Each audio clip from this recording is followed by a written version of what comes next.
This notification was made based on disobedience of court order. Federal High Court nullifies all actions by Kano State government after the repeal of the Emirates Council law. Through various operations, we have arrested numerous suspects. Nigeria police strategizing for better policing as IGP meets internal security managers. Forming a government of national unity. When the two countries work together, which we are, and we do things together, it benefits Africa. Nigeria and South Africa recommit to strategic partnerships in meeting between leaders of both countries. Hello and a warm welcome to NTA Network News. I am Jummai Yusuf. Benny Adams is on standby tonight for business news. Remember, you can watch this news broadcast live on nta.live/ng and also on our other social media platforms displayed on your screen. We begin with reports from the judiciary as Justice Abdullahi Muhammad Liman of the Federal High Court in Kano has nullified all actions taken by the Kano State government prior to the court's ex parte order issued in May and ordered a return to the status quo ante. The ruling comes in the case between Aminu Babadang Angudi and the Kano State government. Elizabeth Yila Lamido reports. The defendants in the case include the Speaker of the Kano State House of Assembly, the Attorney General of Kano State, and the police, among others. The ruling effectively invalidates any steps taken by these parties concerning the matter before the court's judgment. Justice Abdullahi Muhammad Liman's ruling emphasized that this nullification does not affect the validity of the law passed by the Kano State House of Assembly that repeals the establishment of 5 emirates in the state. This notification was made based on disobedience of court order, that the government was in disobedience and all the steps it took after the repeal law is before this court, yet it has set it aside. This court clearly stated in its ruling that he doesn't have the wherewithal, the jurisdiction and the power to declare a law that's passed legitimately by the State House of Assembly. In a related development, the court addressed a motion filed by the First and Fourth Respondents' Council seeking a stay of proceedings on the grounds of jurisdiction. The motion has led to the transfer of the case to the Court of Appeal in Kano. Pending the outcome of the appeal, Justice Liman has transferred the continuation of the case to Justice Simon Amobeda of Court 3 at the Federal High Court in Kano. All parties await further development that will clarify the jurisdictional aspects and potentially reshape the proceedings, which holds significant implications for the governance and chieftaincy matters in Kano State. Elizabeth Villa, NTA News. Now let's bring in Elizabeth to get more insight on the issue. Elizabeth, you're live in Kano now. If you can hear me, let's have a situation report from what is happening. And how did the people in Kano receive the news of the court judgment? And has anything in any way changed since then in terms of the ambience around the town, considering how tense the days leading up to this judgment has been? Elizabeth? Yeah, thank you, Jummai. I'm standing in one of the busy roads in Kano State, which is the State Road. As you can see, there are vehicles and tricycles moving about their business without any disturbance. And that is to tell you that people are just on about their business without any hitch. As we were leaving the court earlier today, we passed by a recreational center where parents and children were still in the spirit and the mood of the Salah celebrations, oblivious of what is happening in the state. And earlier this morning, the Kano State Police Command issued a release that informing people that police officers and other security agencies have been placed at strategic locations in case of whatever could come up. And it also banned any movement of vigilantes and hunters that, in the name of security, will cause any mayhem in the state. That is currently the situation. Everything is going on as usual, business as usual. Okay, Elizabeth, we've been hearing from legal experts back and forth, talking about the judgment. Now, have the state government official response to the judgment ready? Have they given you any feelers, media managers, on when they are likely to respond to the issues raised by legal experts on this issue?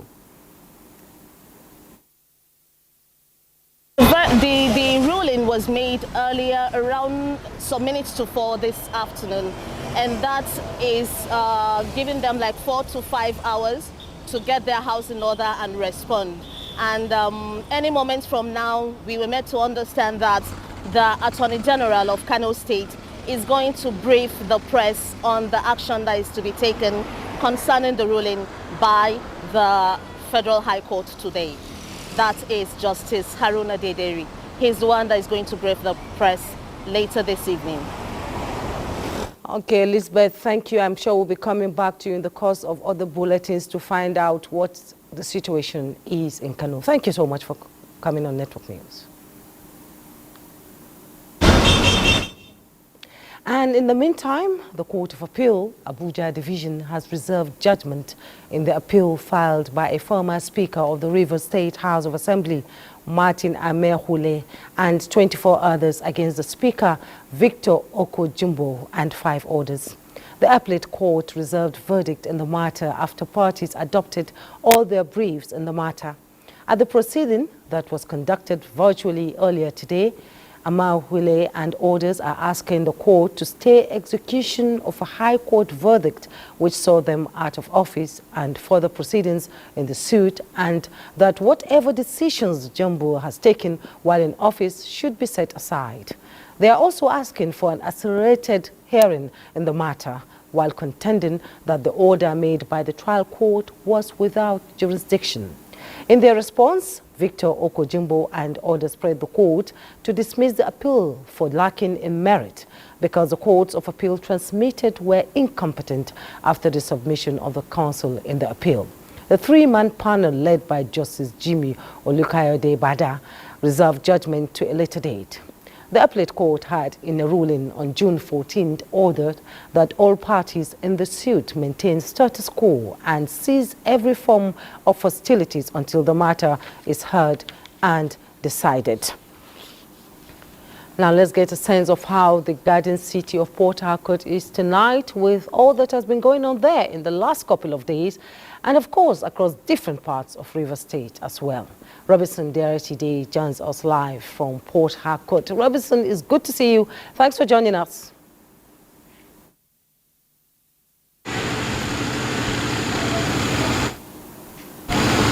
Yes, Port Harcourt is presently calm and peaceful.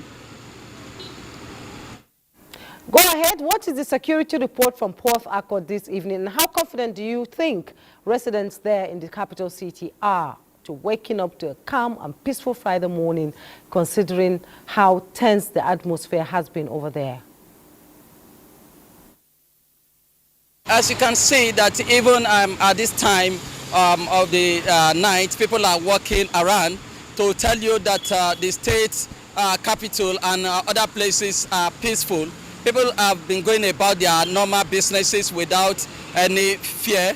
And we visited some of the local government secretariats today, and what we discovered is that police are still mounting surveillance at the local government secretariats. The gates of the secretariats are still locked to ensure that there is no breakdown of law and order. You will remember that 2 days ago the tenure of the local government chairman elapsed, and before this period they've been saying that they will not leave office, and there have been a lot of threats and counter threats from both parties. But eventually the situation led to the loss of 2 persons at Omoma local government area, and also in Obiakpo local government there was this report that the chief security officer of the local government was missing. But as of today, the former local government chairman, while trying to addressed his supporters, told them that the man, the chief security officer, has been found and his LD is not dead. So presently there is calm in the state, and what both parties are waiting for is probably the direction that the court judgments will go for them to know what step to take.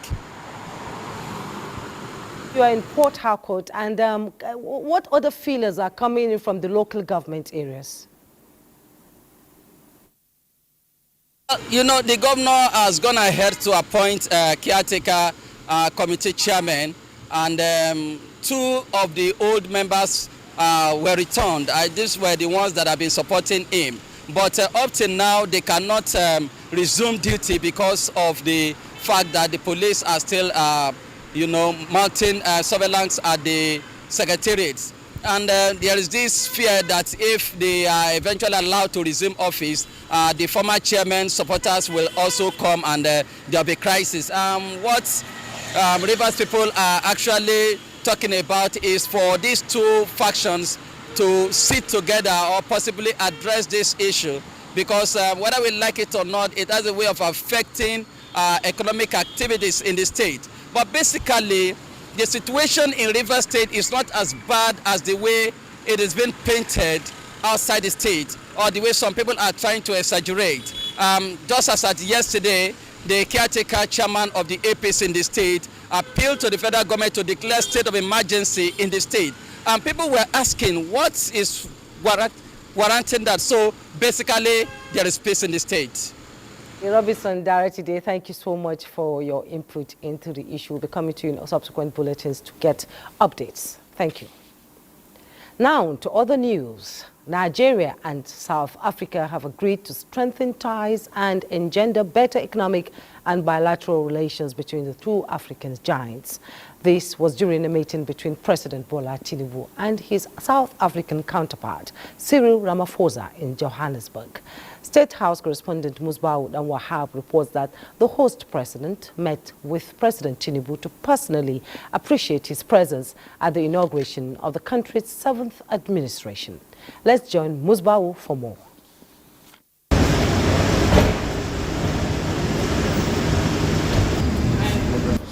Just a day after his swearing in for his 2nd term in office, the newly inaugurated South African President Cyril Ramaphosa left his seat of power in Pretoria to visit President Bola Tinubu in Johannesburg.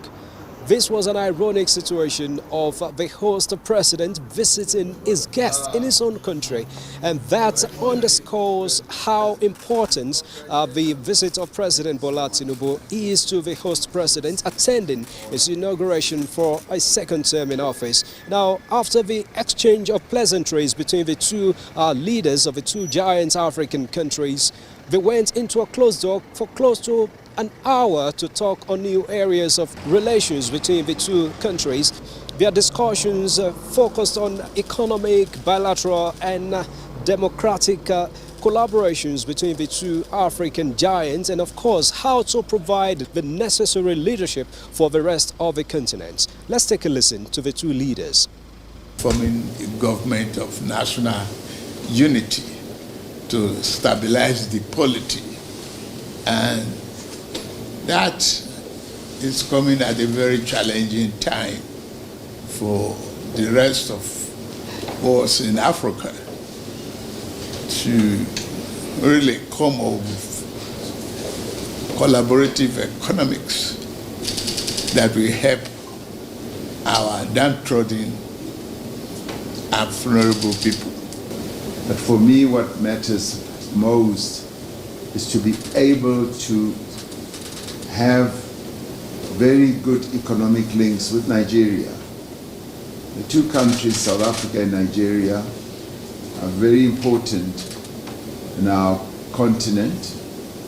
And when the 2 countries work together, which we are, and we do things together, it benefits Africa. It is the 2 countries that are among the pillars of our continent.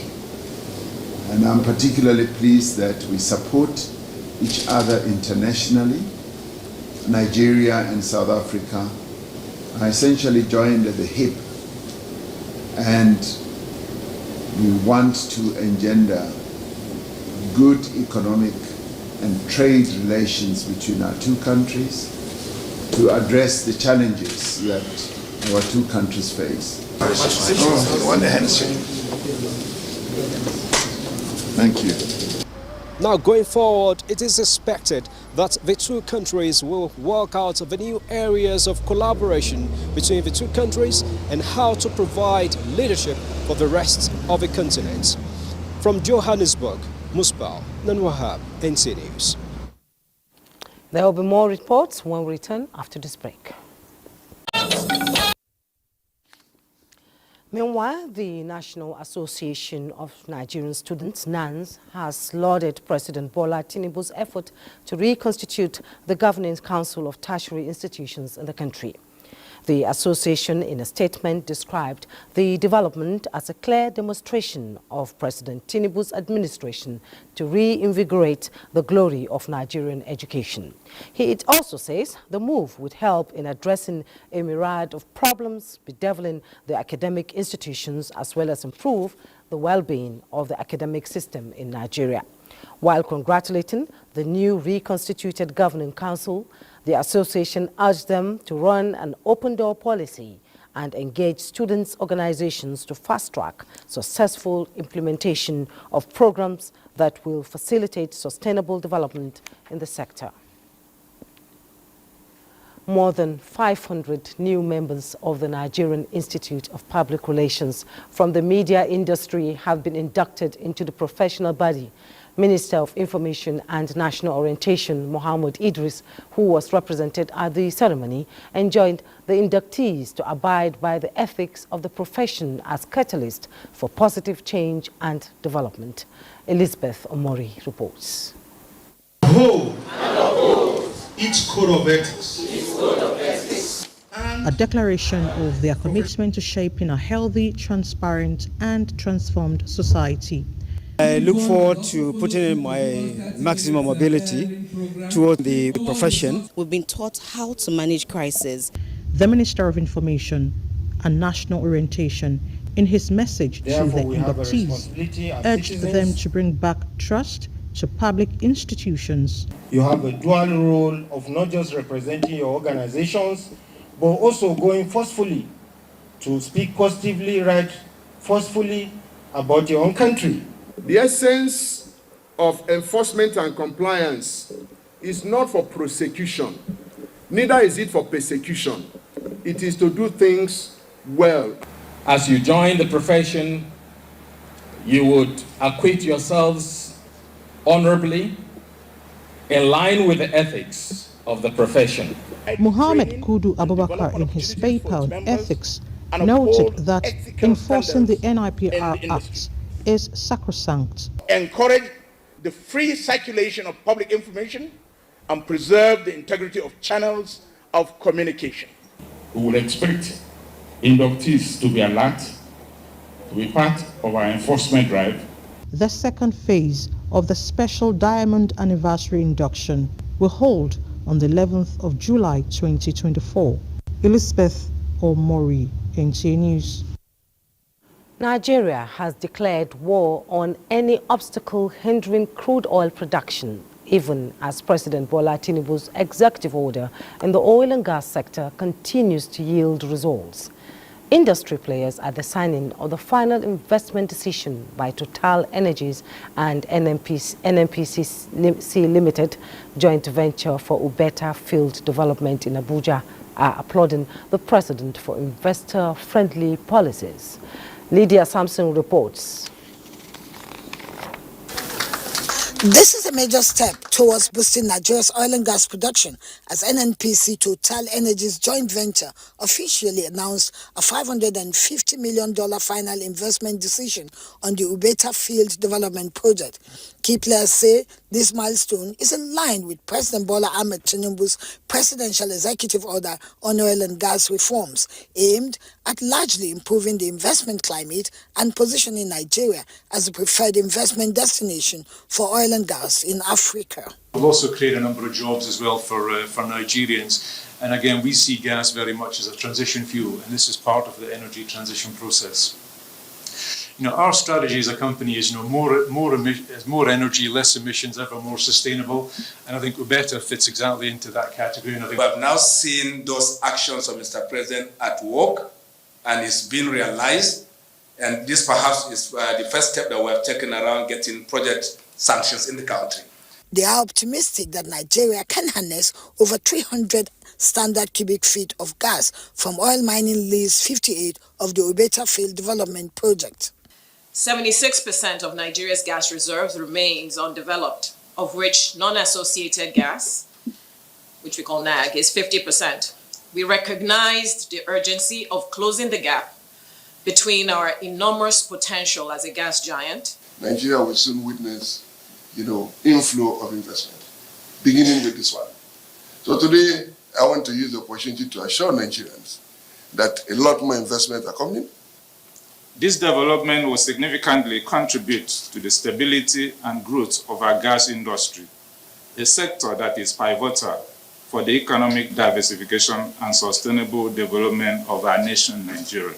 The Ubeta project is seen as a robust Nigerian content plan poised to stimulate economic activities, create job opportunities, and add significant value for stakeholders. In Abuja, Lydia Samson, NTA News.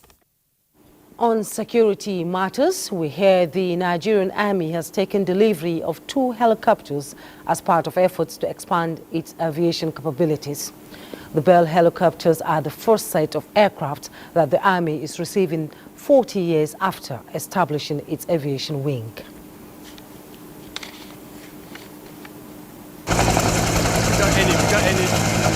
A water cannon salute welcomes the helicopters at the Nnamdi Azikiwe International Airport, Abuja. These platforms will significantly bolster the Nigerian Army reconnaissance, surveillance, and air mobility capabilities, thereby enhancing our overall operational effectiveness. This is the first set of aircraft the Army will be taking delivery of 40 years since it established its aviation wing. It was a great pleasure a few months ago when I heard that the Nigerian Army was about to operationalize the Aviation Corps. The Bell, designed and produced by the American aerospace company Bell Helicopter. Thank Mr. President and Commander-in-Chief of our Armed Forces, His Excellency Bola Ahmed Tinubu, for fulfilling his promise to fund the acquisition of our platforms and providing the necessary funding to realizing our dream. The helicopters will be displayed for various missions, including reconnaissance, medical and casualty evacuations. Future roles for the Nigerian Army Aviation Corps may include tactical reconnaissance, convoy escort, light transport, fire support, and utility.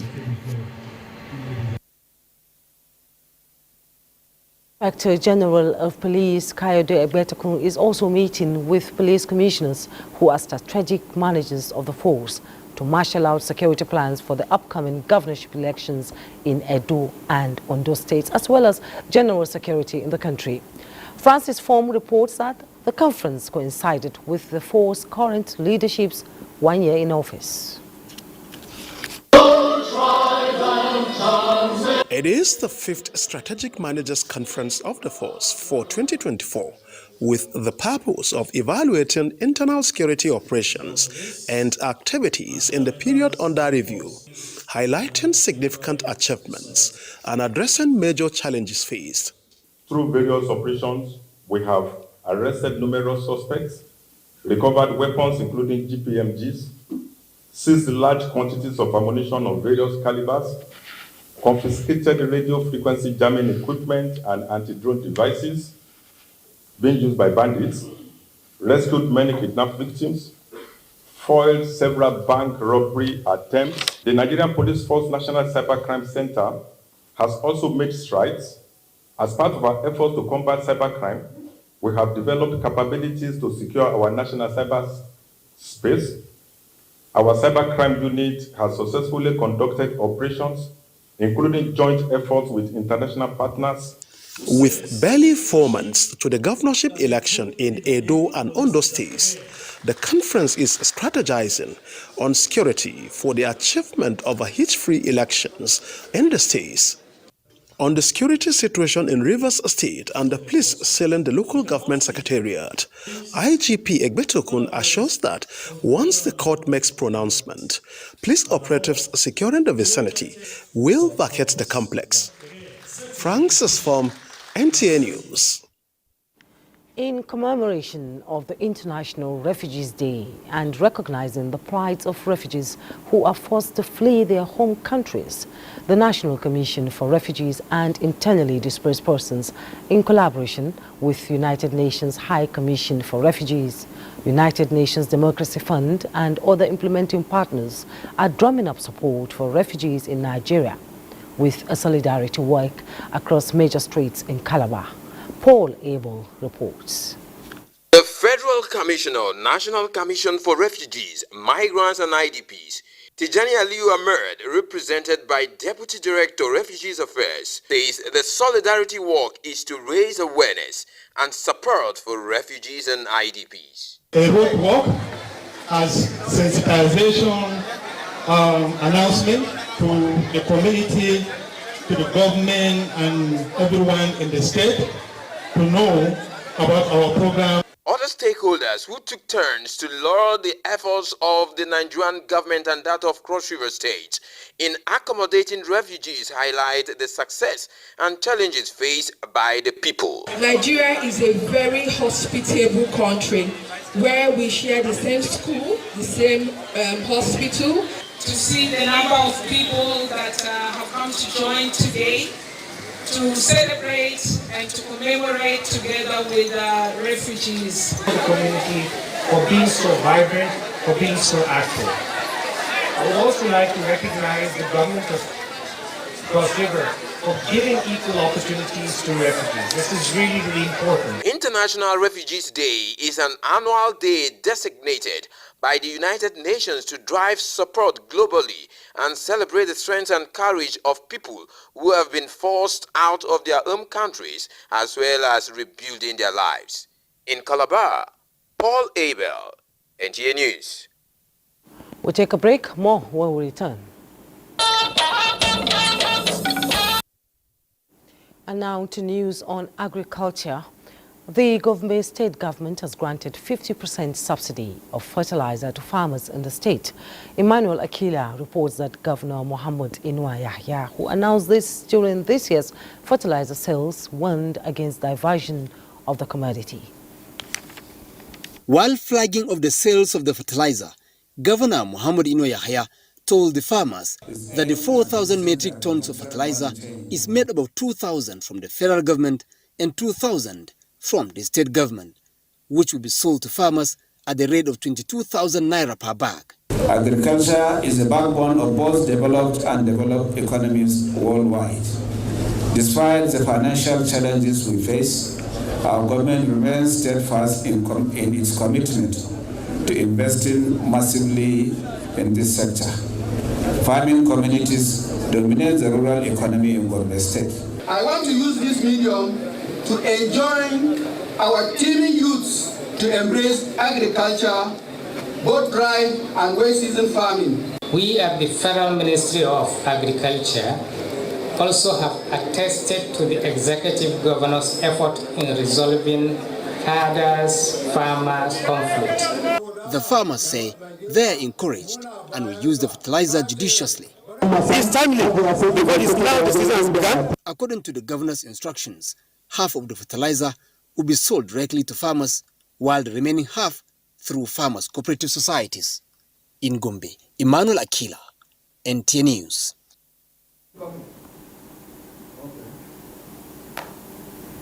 And in Nasarawa State, the government is distributing more than 17,000 bags of assorted grains it received from the federal government to vulnerable persons in the state. Birkisu Garku reports that the deputy governor of the state, Emmanuel Akabe, flagged off the process in Lafia. The food items include 9,300 bags of sorghum, 5,721 bags of maize, 2,554 bags of millets, Nasarawa State Deputy Governor Dr. Emmanuel Akabe commends federal government for assisting the vulnerable groups in the country. Mr. President, all the policies are put in place. At the end of the day, we shall have a brand new Nigeria, where each and every one of us will smile by the grace of God. He notes that the state government will maintain the template set by the humanitarian relief body in the distribution of the food items. Director General of the State Emergency Management Agency, Zachary Adumaga, reaffirms the agency's continuous synergy with the National Emergency Management Agency to provide more palliatives to vulnerable groups in the state. NEMA North Central Director Bashir Idris says the donation of the assorted commodities was part of the 42,000 metric tons President Bola Tinubu approved for distribution to states of the Federation. Some of the beneficiaries appreciate government for coming to their aid. In Lafia, Bilkisu Umar Gurku, NTA News. It's time to talk business, and Benny Adams is seated right here in the studio. Hello, Benny. Thank you, Jumai, and welcome to business.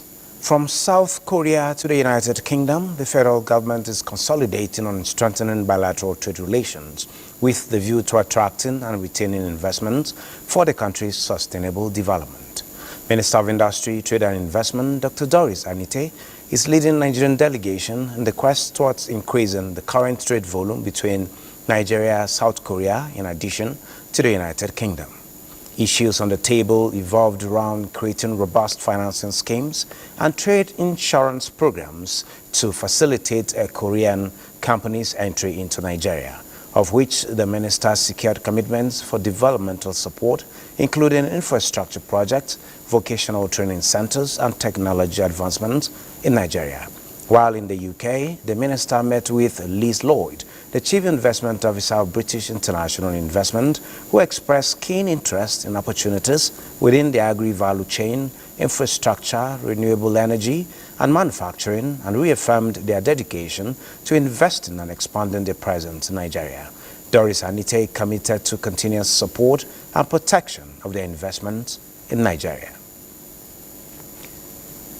And a quick look at the energy market. Brent crude futures edged up in early trade on Thursday as Israeli tanks advanced into Gaza, while the U.S. crude futures dipped on the prospect of swelling oil inventories. Brent crude futures for August delivery rose 8 cents to $85.15 a barrel, while the U.S. West Texas Intermediate crude for June was down 27 cents to $81.30 per barrel. A U.S. federal holiday, June 10th, kept trading activity subdued.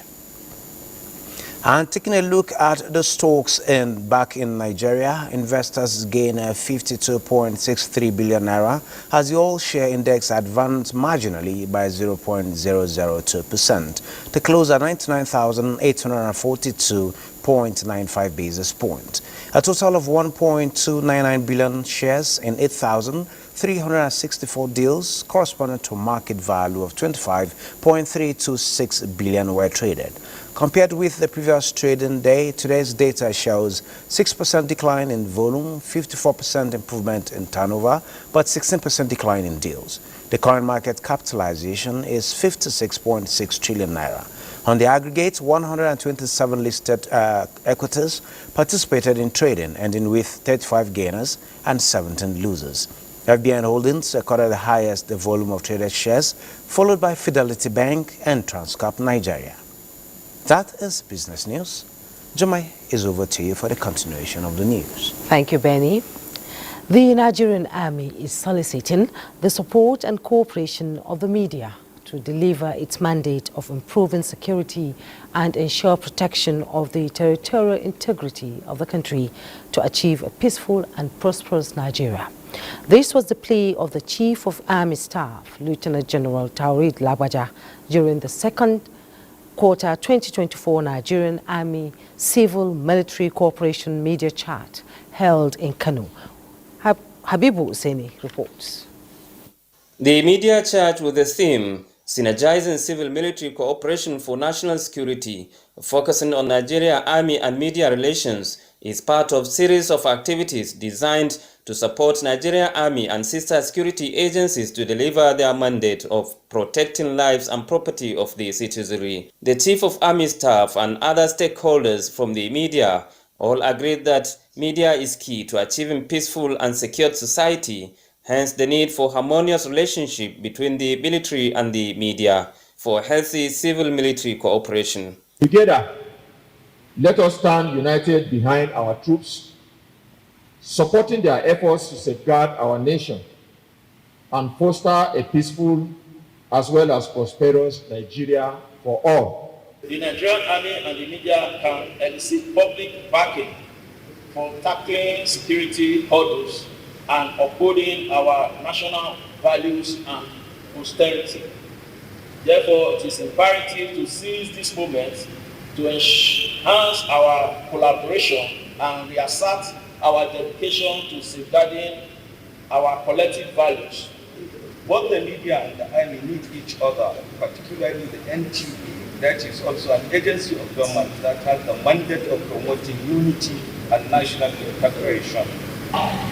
The Nigerian army must be commended for its efforts in engaging with the media, and by extension, its efforts in fostering productive interactions. The platform offers opportunity for practicing journalists to engage the Army Chief on various issues that will assist towards improving their cooperations and strengthen partnership and collaboration with the civilian populace. Director News and Current Affairs of the NTA, Halima Musa, was among the discussants of the papers presented that highlighted the need for strong synergy between the media and the military to actualize their organizational goals of promoting national security, unity, and social cohesion. In Jigawa State, the government has resolved to partner with the federal government on job creation for the teeming youth in the state. Muhammad Musa Askira reports that the partnership is coming through the Office of the Special Assistant to the President on Digital and Creative Economy. The partnership is designed in line with the renewed hope agenda of President Bola Ahmed Tinubu and the 12-point agenda of Governor Umar Namadi, particularly in the area of job creation and youth empowerment. Special Assistant to the President on Digital and Creative Economy, Febo Omunabo, after the courtesy call on the governor, also had a roundtable discussion with 100 participants who have been selected to be trained on fashion design. The roundtable discussion will be held in the 3 senatorial districts of Jigawa State with 100 youth trainees in each. Jigawa State Executive Council have approved the establishment of passion centers in 3 of the senatorial districts. This passion hub is going to be state-of-art equipment, embroidery, and also sewing machines. It helps the economy of Jigawa State to grow, because you're empowering people, you're putting money in their pocket, you're helping their business to grow, and also you're creating the right infrastructure to support their business, because not just doing the training for them, you also want to create the right infrastructure to support their business. And that's why we're really focused on building those fashion hubs. And Jigawa State is committed, willing, open and ready to embrace any opportunity or any initiative of the federal government to see particularly our youth get opportunity. It's going to be a very good project for the state, especially coming from the Office of the Vice President as a partner. The delegation was also at the Emir of Dute's Palace. From Dute, Muhammad Musa Askira, NTA News. And congratulations are in order as President Bola Tinubu has congratulated his special advisor on information and strategy, Bayo Onanuga, on his birthday. President Tinubu commends the ace journalist over his resolve for professional excellence and describes him as a dependable and resourceful advisor.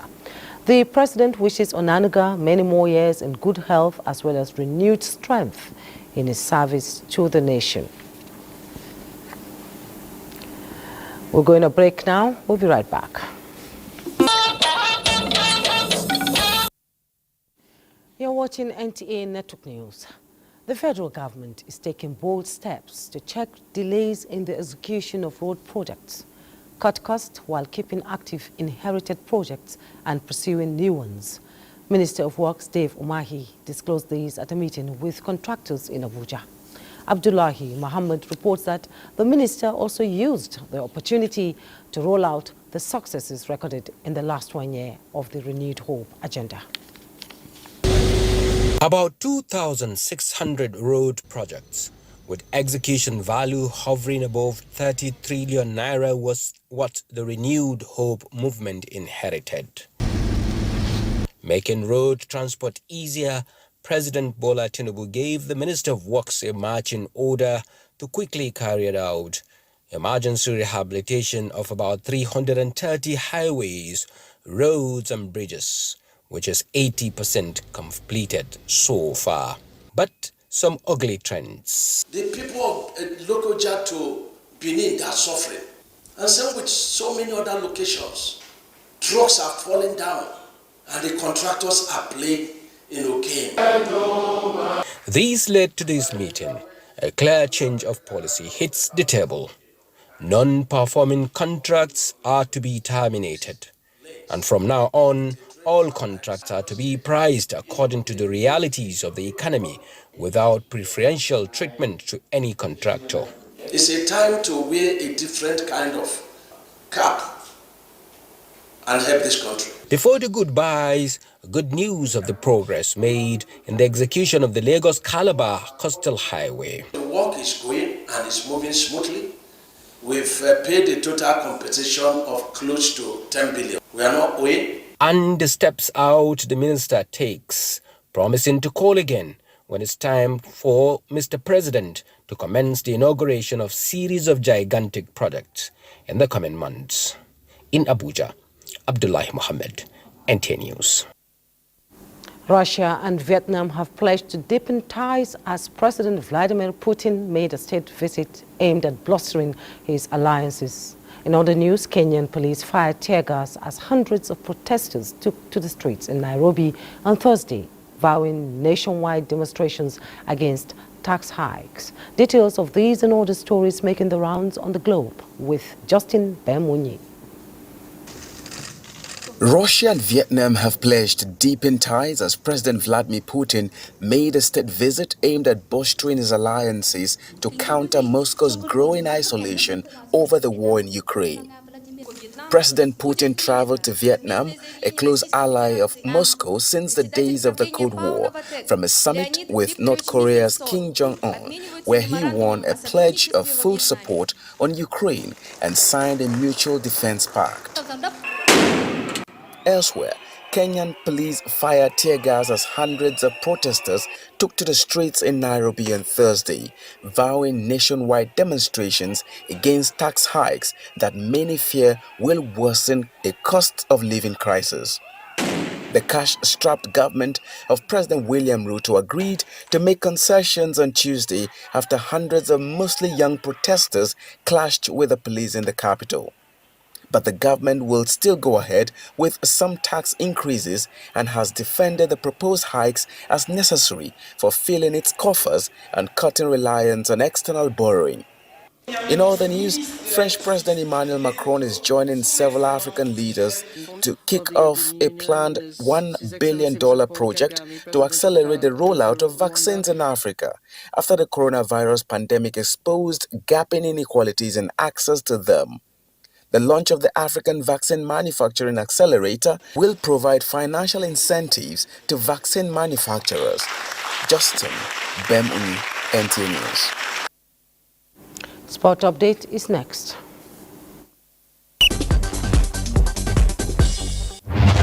Team Nigeria for the Africa Seniors Athletics Championship, comprising of 20 male and 20 female athletes, has arrived in Douala, Cameroon on Thursday morning in preparation for the upcoming competition starting on Friday. In the latest FIFA men's ranking, the Super Eagles have fallen 8 places to 38. This drop can be attributed to their disappointing performance in the 2026 FIFA World Cup